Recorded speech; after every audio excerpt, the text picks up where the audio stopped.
Magic players can continue to moan and bark about any problem that they have with Commander, but at the end of the day, the format self-regulates. The whole Rule Zero idea, and I'm all for it. I'm one for communication and curating your own experience, but that's on an equal playing field because everyone is allowed to have their own experience. Just like how you might carry out a sense of diligence and respect for your other fellow friends, family, and partners in your relationships with them, that game that you're getting into is kind of a temporary relationship where it is one of friendship. You are getting into a game and there's a mutual understanding of what happens at that game, a understanding of how someone may want to win, how someone may want to laugh, how someone may want to speak and cast their spells. How planeswalkers come together and play a game of Commander should be one that is discussed with everyone involved. It's not just about the one player that hates double sleeving. It's not just about the one player that believes that the infect rule should go up to 20 life. It's not about any of that.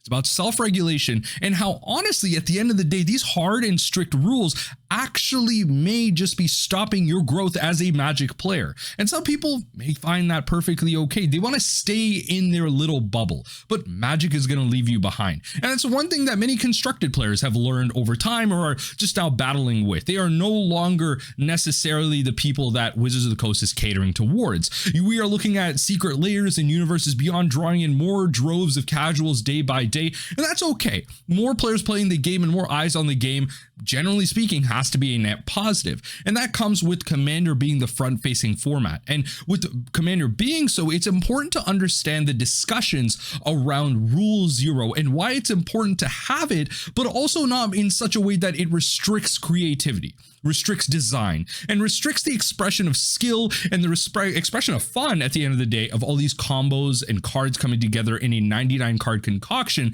that you're leading with the Commander of your own. And that's why I wanted to make this video today. The Distraction Makers made another great video on this specific topic, and I was watching it, and a minute in, they're talking about a video that I guess I made, and I'm like, all right, stop the presses.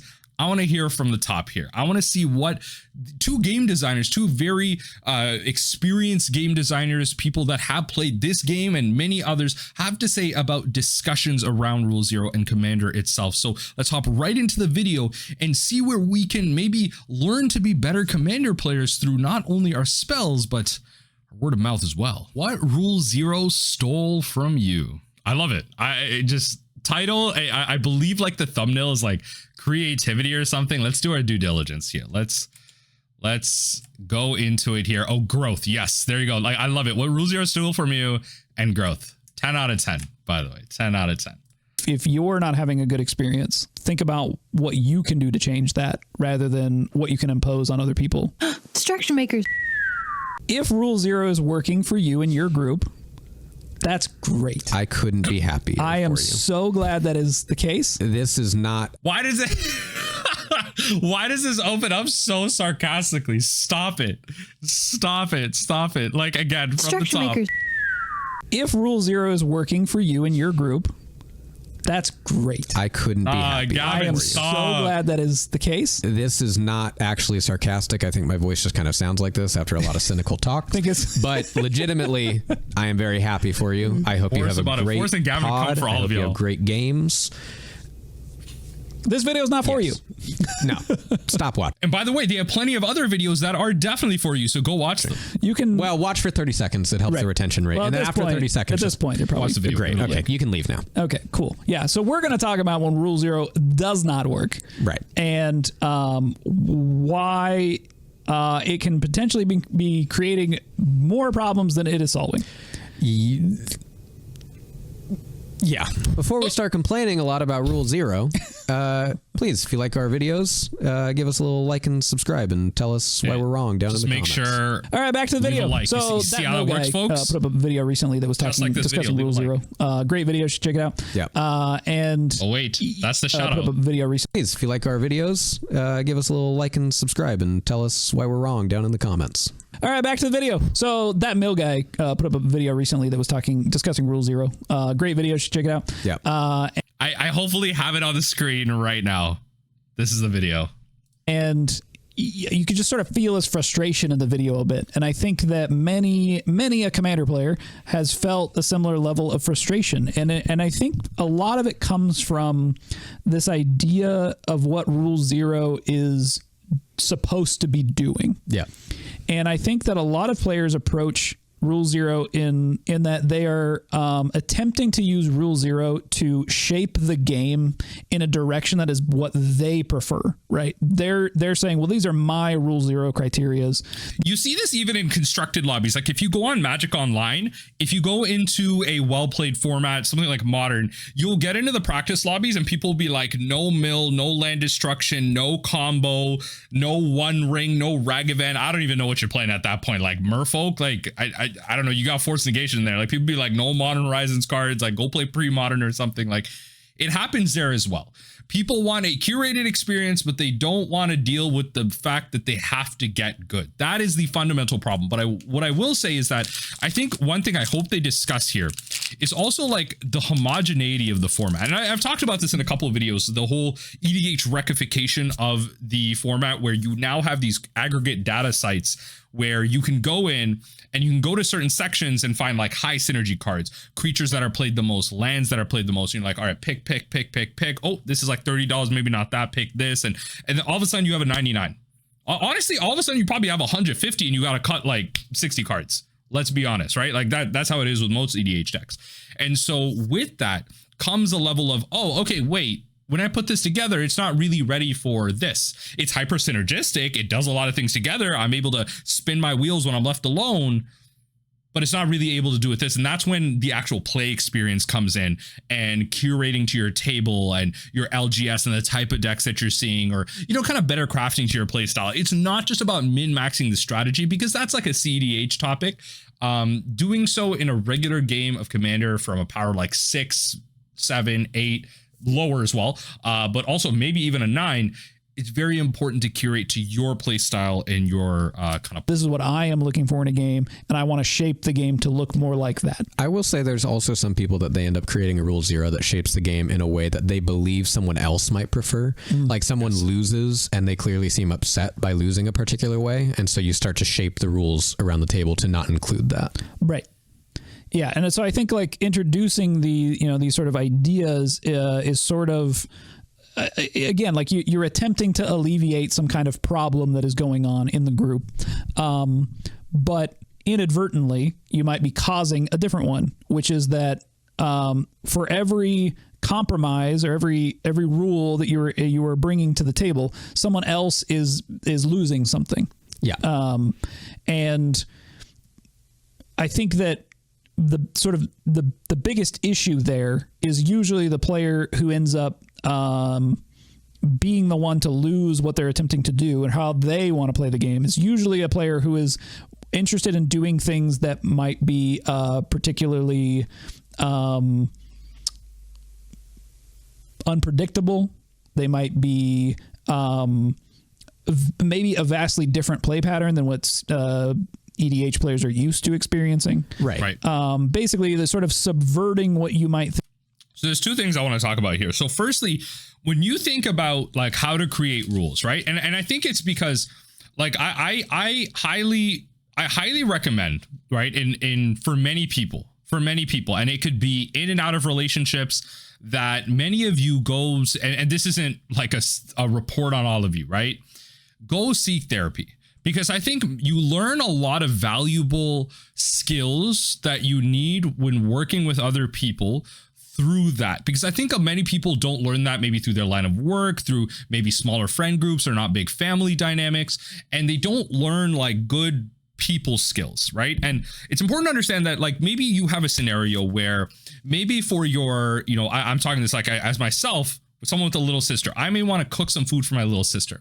And my little sister doesn't eat that. She's like, oh, no, I don't really want to eat. And so I make an assumption, as Gavin was saying, an assumption where I'm thinking, okay, she doesn't like this food, so I'm going to make something else. I'm going to be proactive, right? But I don't communicate anything. I don't ask her. So I make something else. And then she says, oh, this isn't, I don't want this either. Instead of asking her, I could have, and then maybe realizing like, hey, maybe she doesn't prefer to eat at this time. Maybe she had something beforehand. Like maybe I'm feeding her at like 5 o'clock and she goes to school later in the day, has lunch late, and it's like, oh, she's not really hungry. Like you don't understand these various dynamics. Like you're not understanding why in an EDH game without communication, why someone actually is upset. And it's about breaking that down, because when it comes to a game, a lot of people may not want to speak that out as well. A lot of people have that idea that they can't break through a certain play pattern. They can't beat a combo. They can't stop mass land destruction, right? Like, because at the end of the day, mass land destruction is getting rid of your lands, but they're not, if they Armageddon you, they're not grabbing your board. So why don't you build a bigger board? Or why are you constantly tapped out and not playing single target removal? Like, are they playing certain things where when they mass land destruction, are they ahead? And maybe make it in such a way where when they mass land destruction, they don't get that value. Like they're still behind, and maybe you have like a bigger board, you have a better way to come back, you phase out with Teferi's Protection. That's obviously a costly option. But again, like understand why people are upset, and those people that are upset at these type of things, I highly like do some self-reflection. I think a lot of these people, like they're just angry for no reason. They feel like they don't have the agency within the game to actually solve anything. So they just say no mass land destruction when you could buy like a $1 disdainful stroke, and now you have an answer to that, and then you just play some more card draw spells and you make it consistent. But oh wait, now I'm EDH rectificationing my deck. I'm making it more consistent. I'm doing this, I'm doing that.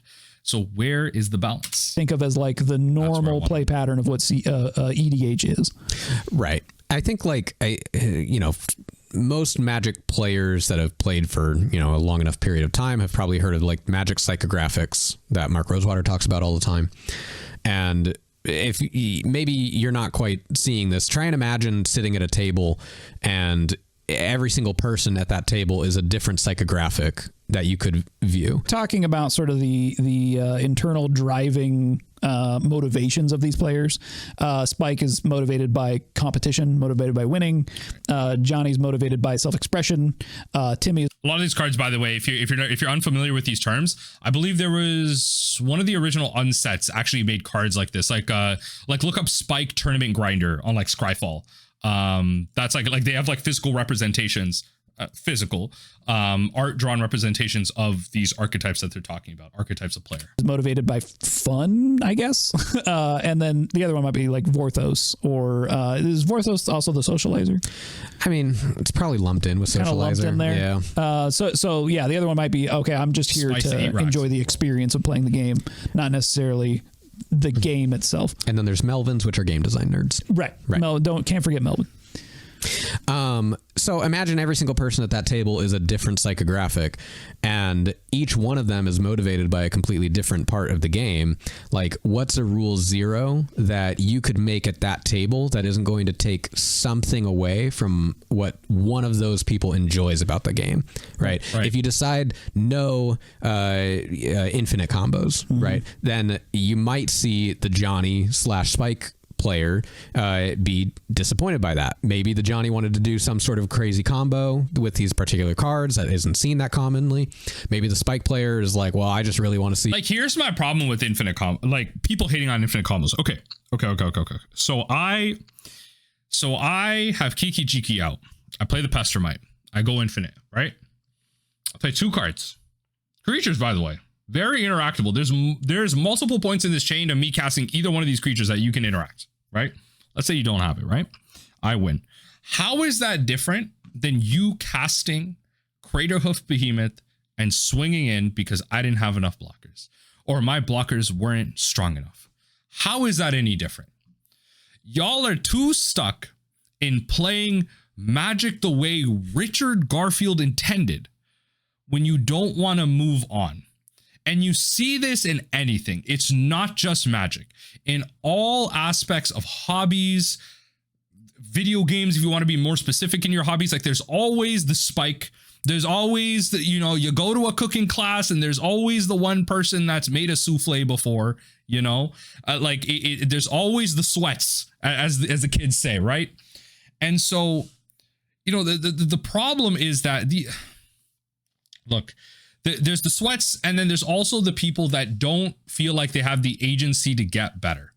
And look, I'll be honest, right? Like if you work 80 hours a week and you sit down with a game of Commander and someone mass land destructions you, and that's the only game you get to play, I'm sorry.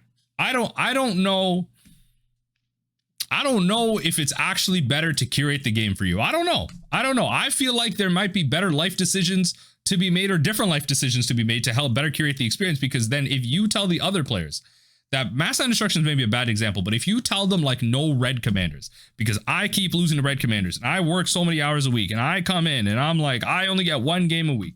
There is no skill-based matchmaking that's going to save your Call of Duty lobby in this. Your skill-based matchmaking is that rule 0 conversation. And that rule 0 conversation should not be that this game works in my way, because if I don't get my way, I'm upset. There are 4 people there. You are 1 person. That is not the way the world works. I just want to put out that some people don't want to have that conversation. And maybe, you know, I'm not here to comment on like the whole job thing. Maybe that's out of place. I'm just saying that it's not just about your feelings. I think that this whole idea of like, we don't owe people anything and all that stuff has ruined the social dynamics for all of us. And I think the internet has kept us too online, right? And EDH is definitely one of these examples where a lot of people in Magic the Gathering, maybe in the spaces and the people that we attract, have brought on these, like, has brought these lack of social skills to the forefront. And I definitely, like, when in my EDH games, I'll toot my own horn and say I like to be the accommodating person, because at the end of the day, I build my decks in such a way where I can adapt to any playstyle. If you all say no infinites, I'll win some other way, right? I'll cast a giant draw spell and play a bunch of creatures and I'll move on from there. Right. If y'all say like no mass land destruction, all right, I'm not casting. There's like a spell. I think it's Upheaval that's in blue that like bounces all permanents or whatever. Like I won't cast my Upheaval. I'll just discard that to my like red draw spell. You know, like there's ways that I can adapt. Right.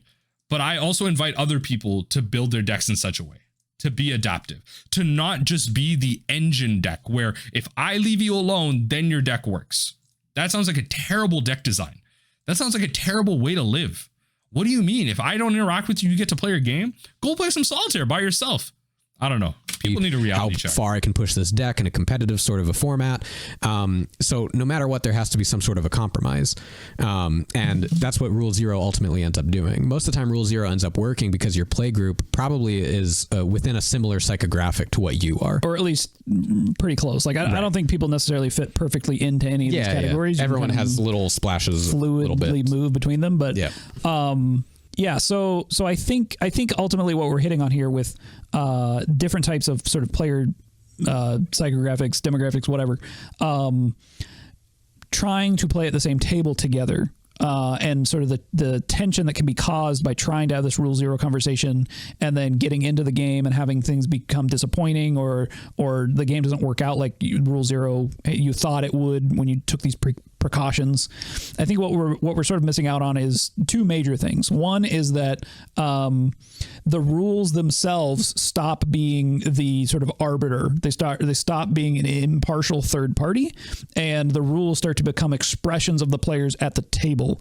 So you feel like something is being taken away from you by another player because they have chosen, hey, I don't want people to play infinite combos. You're like, well, now I can't play my favorite deck or something. Right. You've taken away the thing that I enjoy about the game most, and now I cannot do that.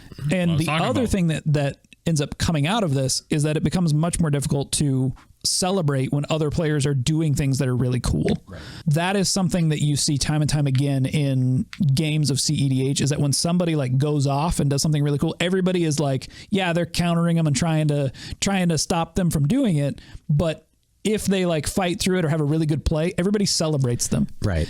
And I think the difference is like, I'll bring my Orvar deck to a table, and most of the time when I bring out Orvar, it's like a lot of people that are like groaning, or they're like, oh, even though my Orvar deck's not necessarily like super competitive, I guess it's kind of tuned. Like, yo, Forrest the type of guy to be like, yo, I'm playing Yuriko, but like, it's not like that. It's not like that. Yeah. He's already a strong commander. He's a strong commander. Yeah. Right. But most people groan in our play group. But if it were a cedh, I think most people would just kind of be like, oh, okay, cool. Like, great. Yeah, cool. Right. And so I think that the sort of moving target that gets created here is also what's so difficult to navigate, right? It's that like a lot of people's rule zeros I don't think are thought through in a particular meaningful way. It's more like I had a bad experience with this thing once and I've decided I never want to play against it again. This is what I was talking about with therapy. Y'all will go through life and have negative experiences and never fix them. Never fix them. And then it comes into your games of Magic the Gathering. Like, deal with your problems, folks. Like any color, we're at the point, we're 30 plus years of Magic in, right? Any color can deal with any problem. I'm going to be real, especially in EDH, where every set is legal, right? Obviously, you have a ban list and everything. Every color can do anything. It can deal with anything. You just have to get creative. There's always a way around what you want to do, right? And there's always a way around what you want to do, and there's a way around stopping your opponents from stopping you from doing what you want to do. I hope that made sense. I think a lot of people just need to sit down and understand that there are ways to get good and improve at the game and improve your deck list and work around some of these things. And honestly, the big thing here, the big piece here is like, while I'm fidgeting with my lens cap, is at the end of the day, you're going to lose the majority of the games you play. The majority of them, 4 people, 25% of the time, assuming every time everything is equal, you are going to win the game. 75% of the time, again, assuming everything is equal, you are going to be losing your games of Commander. You are not winning the majority of the time. If you want to win the majority of the time, go play Constructed Magic and get good. That is just the truth of the matter. I think that is a harsh reality that a lot of EDH players don't get behind. They forget that it's not about winning. It is about the fun of the experience. And when you think something isn't about fun, why? Why wasn't it about fun? Did you lose your agency in it? Did you lose your ability to play the game? Okay, well, if that's beyond my ability to win, then if it's not about winning and I lost the ability to play the game because someone played Prison, someone plays Mass Land Destruction, someone Cyclonic Rifted me, blah, blah, blah. Why don't you play cards that solve that situation? Why do you still want to play your deck? Why do you play graveyard decks that don't have solutions to Relic of Progenitus, that don't have solutions to Ashiok Dreamrender? Like, why do you play decks that don't do that, that don't have answers to counters against you? Fundamentally ask yourself that and question. You're sort of, it's very reactive. Because Lord knows when you play Constructed Magic, which has been the dominant form of Magic for so many years, that's why you had a sideboard. Heck, you had mainboard options to metagame. You would play 1-ofs, 2-ofs, heck, maybe sometimes a place out of like one card to counter what's happening in the metagame. And you see that actively, Pioneer, Modern, Legacy, everything. Like, you have active mainboard options that stop maybe the top decks in the format, which is why like we see situations where, heck, even in Legacy, the red Prison decks, the Painter decks and stuff like that, they will mainboard Pyroblast, Pyroblast or Red Elemental Blast. Namely, I'm forgetting the one off the top of my head where you can actually cast it blank. Like, one of them says counter target blue spell, but the other one says counter target spell if it's blue. So you can actually cast that card that says counter target spell if it's blue, so that you're playing mainboard and Staring Bridge, which makes it so creatures can attack if you have no hand size. So you can play that card out, empty your hand. So there's ways around everything. Like, yeah, you got a blank card in your hand, but maybe you can just get rid of it after. You just cast and get rid of it after because you're not playing up against a blue deck, right? So I'm just saying there's ways. There's ways. If the construction formats can do that in their sideboard, and we have over 30 years of Magic and Commander's been the front-facing format of this game, then Wizards of the Coast is giving you an answer. Right? It's like, okay, this thing happened. I don't like it. I never want to experience it again. Therefore, my rule 0 is no stacks pieces. My rule 0 is no infinite combos, or whatever these sort of salty cards are, or salty experiences. Usually, it ends up being like someone's sort of vague idea of what they consider to be too good of a card, right? So it's like, oh well, no, you can't use Mana Crypt. That's too strong, or you can't use this card. So some people have made like a whole point system. That's what's Canadian Highlanders. Yeah, Canadian Highlander uses a point system, but that's like an actual third party, like pointing, like putting points on the cards based on, I think they're legitimately their power level, and they're collecting data to make those choices, right? I think it's funny because like we've had a couple videos that we've criticized like. To my understanding, I believe Canadian Highlander is like Commander, but without the Commander. Like you just build like a 99 card deck. Am I correct? I might be wrong on that. But then like it's also the legality system is different. Like you can play any card, but then like you have to match the point system. So I think it's like you have a max point count based on like the cards that are being played in your deck, and you can't exceed that point count. So that's how they kind of self-police. EDH is like a format, and we talked about some of the holes. Sure. And yet, I mean, we were talking just before starting this, and I had the realization that like cedh is actually just EDH. When EDH is almost always someone else's rule 0 of what EDH really is. cedh is the actual legitimate game that people are like, this is an eternal format. These are the legal cards we're going to be playing. So cedh, before they go any farther, get it in your heads right now. Everyone lock in, all my viewers, lock in. So cedh is a fundamental example of rule 0 working. cedh is an understanding that 4 people get into a pod. Their primary goal is to win the game, not do the funky thing or do this, do that. It is to win the game with table dynamics, should they become necessary, where maybe you might look at a player and be like, look, I'm going to counter this, but I need you to do this in case they have this or whatever, right? Like there's small situations like that. And you might say yes or no in that situation based on like what your deck's doing. Fine, blah, blah, blah. But it is a fundamental example of the rule 0 conversation working in all players' favor to be a unanimous decision to just win the game. That is the problem with the rest of EDH. When the objective is not clear with all 4 players, then it becomes a problem. And when people don't become adaptable to what other players are doing, that's when it becomes a problem. In our competitive way, based off of the decks that we want. And we're playing based on the intended motivation that the game has, which is that someone has to win. It would be as if standard format was called competitive standard or standard. Yeah. And it's like, that doesn't make sense necessarily. Yeah. So really it's that you could say casual commander, and then you set, I guess, whatever the parameters of your rule 0 is. I don't remember my point. I just thought that was dumb. Oh, sorry. To realize. I think another thing that is maybe not being noticed here, and what you end up losing because you're using rule 0 is that there is a joy in losing magic. There's a joy in building a deck, winning through the means of the game, understanding the game better.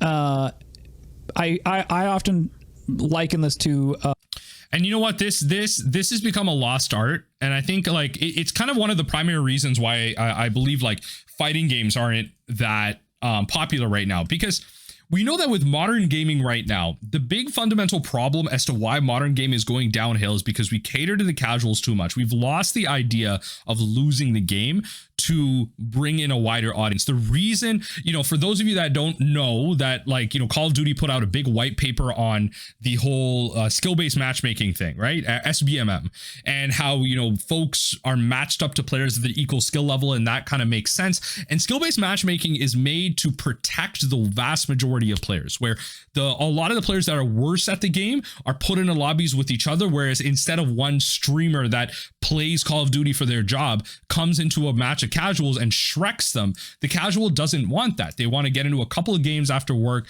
and they just want to be able to play with players of equal skill level and get and kind of work with games that way, whereas the high skill players find that really frustrating, which doesn't really make sense, because if you want to improve at the game, if you want to get better, ideally you want to play with players of equal skill level to learn what they're doing, their movement, their placement, all that stuff, which is why, going back to the fighting game idea, fighting games are truly the best esport out there, right? It's very mechanical. It's very 0 and 1, right? It can be very flowcharty, where, Ken goes for a high heavy kick, you block or you jump over, and then you throw your air fireball as an Akuma, or like, they go for this. So you do your, quarter circle forward or whatever, like you do things if your opponent does things. Fighting games are inherently not random in that aspect. You just have to train your response, but you lose a lot before you do that. Whereas if you play something like a shooter, or you play something like Overwatch or something like that, you can rely on your team, you can press buttons, and all of a sudden people blow up. Like, you can sit there and just mash buttons, and a lot of times people will just blow up. And that is what I think people have lost now in modern gaming. People have lost the art of losing and gaining some experience from it.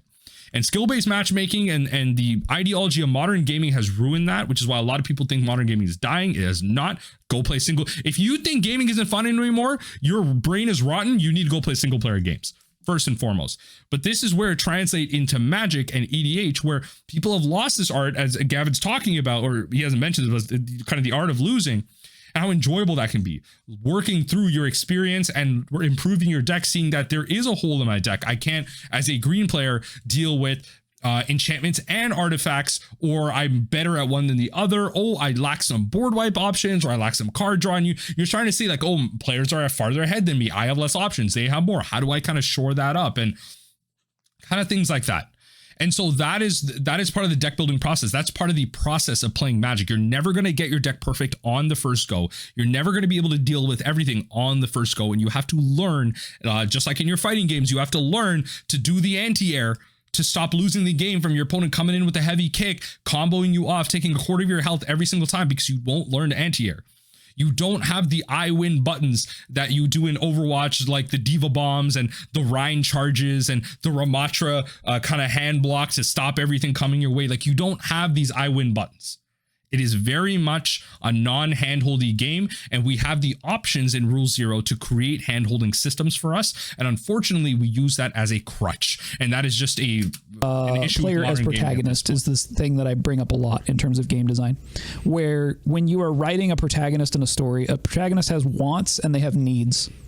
And best example here is like Finding Nemo. It's a really easy one. Mm-hmm. Marlin, Nemo's dad, what does he want to do? He wants to find Nemo. That's his want. Easy. Mm-hmm. But what he needs is to learn to trust other people. And so all of the things that he experiences along the way in that journey are ways that he learns to trust people better. Dory is a perfect example. Very challenging for him to trust this person. She's, her presentation is not particularly, I guess, presented as intelligent or whatever. She's dumb.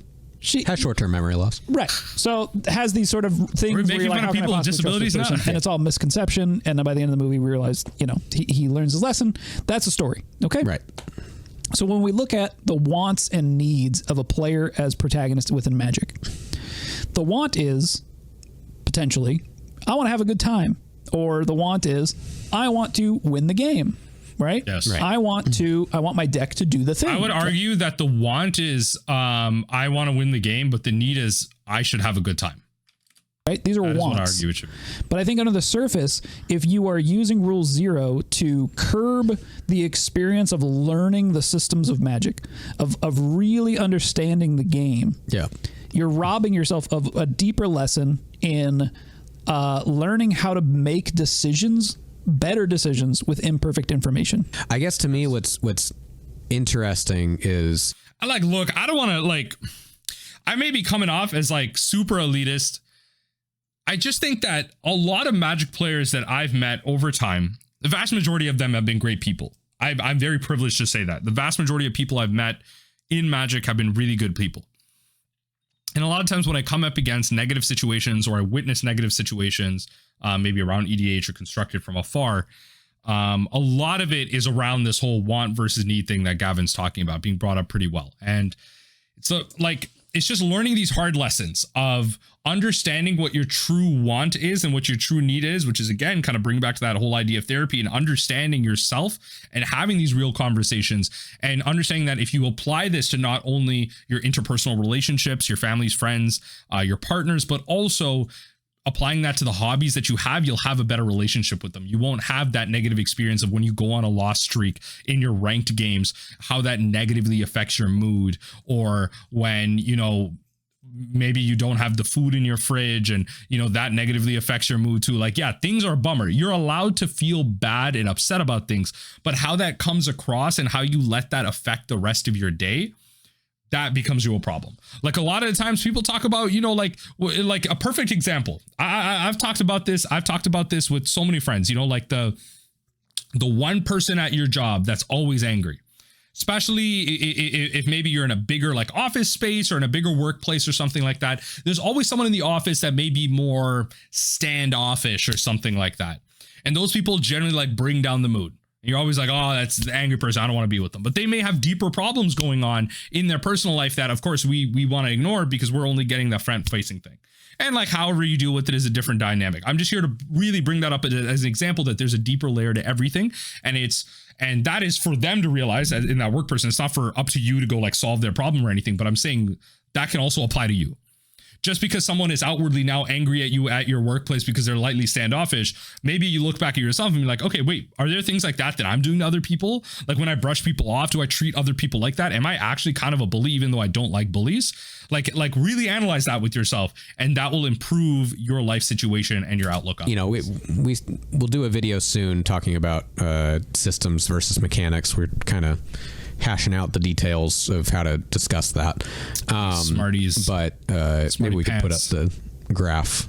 Oh, we're going to do that now? Well, not that we don't have to get super into the weeds of it, but mostly just pointing out like that we're pretty confident that rules of a game are basically, in a way, it's sort of the system of a game that is determined prior to you interacting at all with that game. Sure. Everyone before they play a game have to be able to sit down and agree that these are the parameters. This is the social contract with which we are playing this game. Correct. In a video game, that's not necessary because it's all hard coded. You can't change it. Modify. There still is an agreement. There still is an agreement. Like when you go into a video, like everything you do, 99% of the things you do in your life are a choice. 99%. There are the rare situations. Yes, I'm not talking about the extenuating factors. Okay, I'm just, again, don't come at me with people with different situations. Look, I get it. Exceptions are exceptions. But a lot of things you do in life have a choice. Just like in video games, you sit down, you play that game, you are signing up for something, right? Just like when you're playing a game of Magic, you are signing up for an experience. And if you go to, if that's sign on, now you add an extra contract that everyone else has to, oh, wait, hold on, y'all. Can you please sign your name on the dotted line before we start this?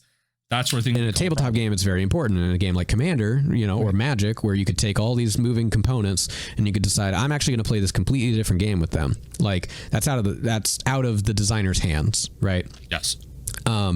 And I think what's interesting is that players have essentially widespread decided that the base rules of Commander are not rules that they are actually enjoying because they are adjusting those rules prior to playing in order to do what they believe is facilitating a better experience for the table as a whole. Hopefully. Hopefully, and like probably just for themselves. But sometimes it works, right? Most times when it works is when it lines up. Right, when it lines up, and most of the time when it works, it also just ends up being a bunch of people that are getting a bunch of butter, and then they just kind of blow up. Whatever. But I will say, for the majority of the time that I've played Commander, I should say specifically, I haven't come across situations like this where people have crazy rules the majority of the time. I've not run across people like this at all. I've had largely, again, great experiences with Commander groups and stuff like this. It's just when it happens to you that one time, when you sit down at a command fest and someone's like, yo, you cannot play Simic. And you're sitting there like, what are you saying right now? Right? Like stuff like that. My eyes roll and like, I immediately like my mind, my mental turns off. Like, what are you saying right now? Like, just like, look, it happens. And when it does, it can be quite a barrier to a lot of people. It can be shocking in many ways. Again, as someone who likes to be the more adaptive person, a lot of the times I played Commander, it's been a good experience. But when it does happen in these small situations, maybe at small LGSs, smaller tables at the RC or the Command Fest on the side, it can be very shocking, and it can be a very weird situation to handle. And Rule Zero is supposed to be a tool, but it's being manipulated against you. It's funny because it feels like we feel kind of crazy, I think, every time we talk about this, because it doesn't feel like something that's talked about that often, and it feels like there's like two polar opposites to this, where it's either you're fully invested into your one pod that magically is working out, that you have all these different small granular rules, or you decide Canadian Highlander's the best way of playing or whatever. You make whatever changes are necessary. And since then you're like, it's been great with no problems. Pod is fantastic. We all get along and it's totally great.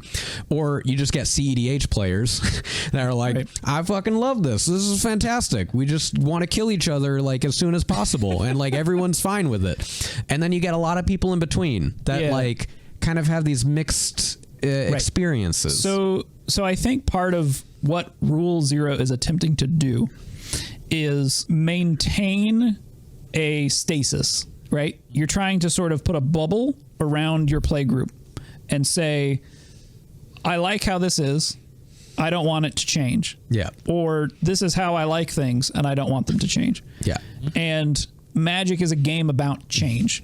And the experience that you get to have growing from a player that doesn't know anything, that just bought a pre-con, to theoretically cEDH, if that's as far as you want to go, that experience, the whole breadth of that is amazing. Yeah. And if you decide, like, you can choose to stop whenever you want, but you can't make that choice for someone else. Yeah.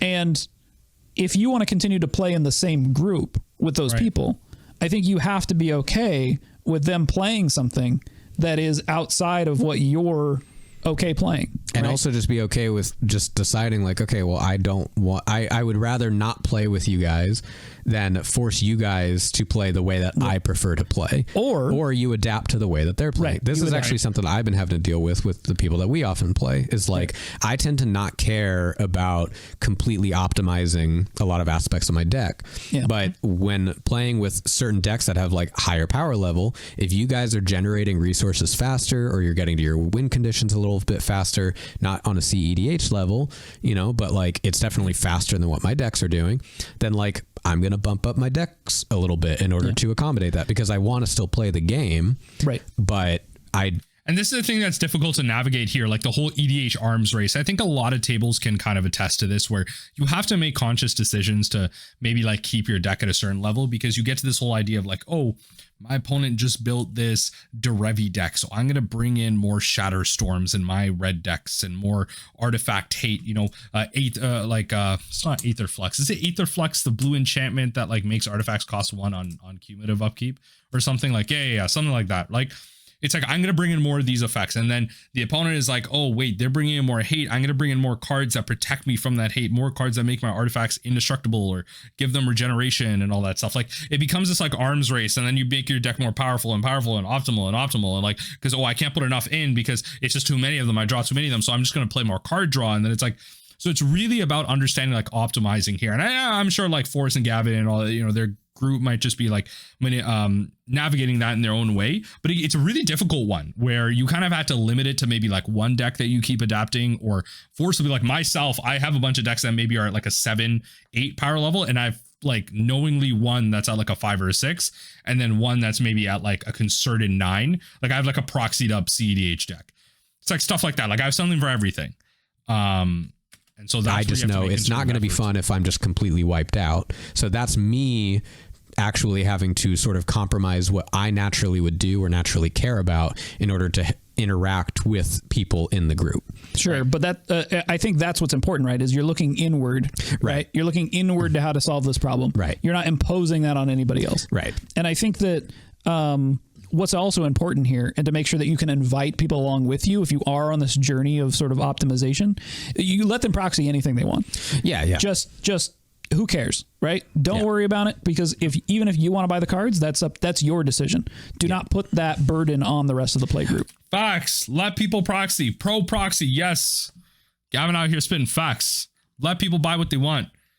I have yet to hear someone talk about how I've yet to hear someone give me a reason as to why they don't let other people proxy their cards other than elitism, other than this pro late stage capitalism nonsense.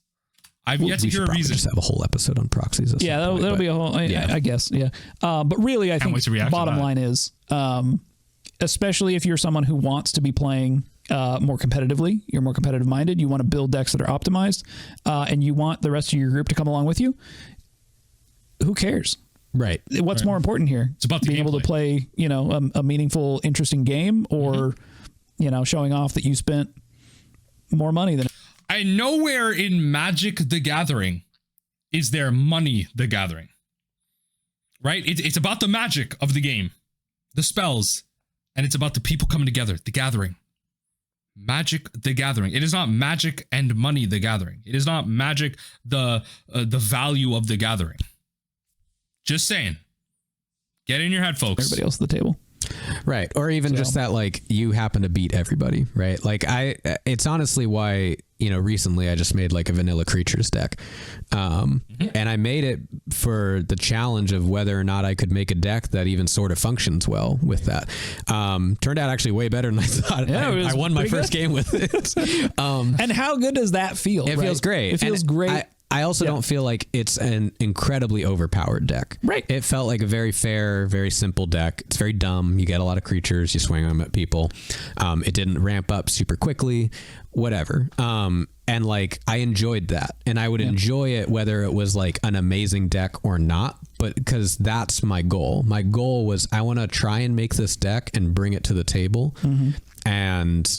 And play with it, right? Like maybe, I wouldn't have as good of an experience if I brought it to a cedh game. But like, if I know I'm going to be going at a table with them, right, then I'm playing in their I'm not a spike player, right, and I'm going to a spike table. I'm not going to be mad at them because they're not coming down to my level and what I care about in the game. Right. Yeah. Yeah. And I think that's really what it comes down to, right? Like, I mean, this was a little bit of a rant. I don't know. But I think to kind of sum it up here at the end, look inward, you know, like if you're not having a good experience, think about what you can do to change that rather than what you can impose on other people to change to try to shape the game in a way that you think is correct. I only like Commander when I play against these colors with these people. No blue. Let's be honest. Everyone loves blue at the end of the day. We all get there. Everyone becomes a blue player. All of y'all drawing cards and Veil of Summer is a counter spell and like, we all get there. Oh, playing at instant speed. We all get there. We all get there. Yeah, blue's unfair. I don't like half of the black cards. Either. The other half's okay though. The other half is fine. And yeah, like not Shieldred, but like Fatal Push. Maybe even not. I don't know. People don't like removal. Anything that discards. I don't like discarding. I think it's really dumb and unfair. Right. It is meanie bobini. That's it's true. Super mean. Getting Thoughtseize is 100% meanie bobini. Just a big butthead if you make me discard cards. Yes. Milling. I don't like milling. Stop, Forrest. You know what? I agree. As someone, when I play the mill mirror, it's pain. I understand. I get it. Low rate. That's fine. No, Eldrazi is not fair.